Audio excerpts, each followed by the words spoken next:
जब देश में युद्ध का माहौल हो और देश की जनता उस युद्ध को उत्सव के रूप में ले तो समझ जाइएगा कि प्रजा को राजा के ऊपर पूरा भरोसा है।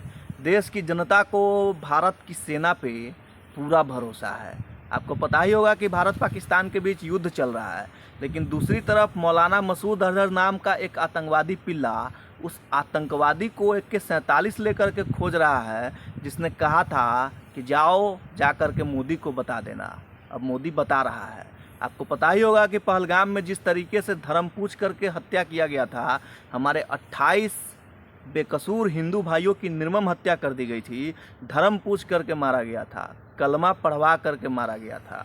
कलमा तो ख़त्म हो गया, अब भारत की सेना पाकिस्तान में घुस करके शिव तांडव कर रही है।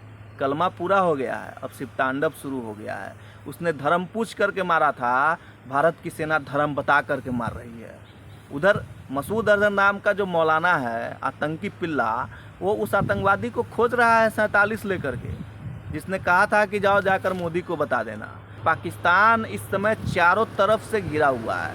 एक तरफ भारत उस पर लगातार हमला कर रहा है, भारत की सेना पाकिस्तान में घुस करके शिव तांडव मचा रही है, जिसको मोदी सरकार ने ऑपरेशन सिंदूर का नाम दिया था।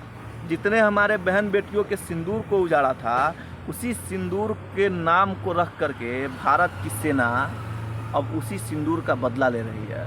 लेकिन दूसरी तरफ पाकिस्तान में ही बलूच आर्मी पाकिस्तान की सेना को चुन चुन करके मार रही है। इस समय पाकिस्तान 2 टुकड़े होने के कगार पे है। दूसरी तरफ बलूचिस्तान का नया जन्म हो सकता है।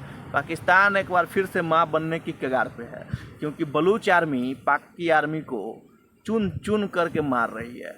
एक तरफ भारत की सेना लगातार हमला कर रही है, दूसरी तरफ बलूचिस्तान के जो आर्मी है वो पाकिस्तान की सेना को खोज खोज करके ढूंढ ढूंढ करके उसको उड़ा रही है।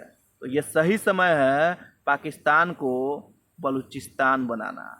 इजराइल के बारे में कहा जाता है कि जिस तरीके से इजराइल ने गाजा को धुआं धुआं बना दिया, ठीक उसी तरीके से भारत को भी इजराइल बनना पड़ेगा और पाकिस्तान को गाजा बना देना पड़ेगा। इजराइल तो दुश्मनों से घिरा हुआ है, लेकिन भारत दुश्मनों से भरा हुआ है। याद रखिएगा, बॉर्डर पे तो हमारे भारतीय सेना लड़ रही है। पाकिस्तान का तो हिसाब चुकता कर दिया जाएगा, लेकिन देश के भीतर बैठे हुए गद्दारों से हमें और आप ही को लड़ना पड़ेगा। जय श्री राम।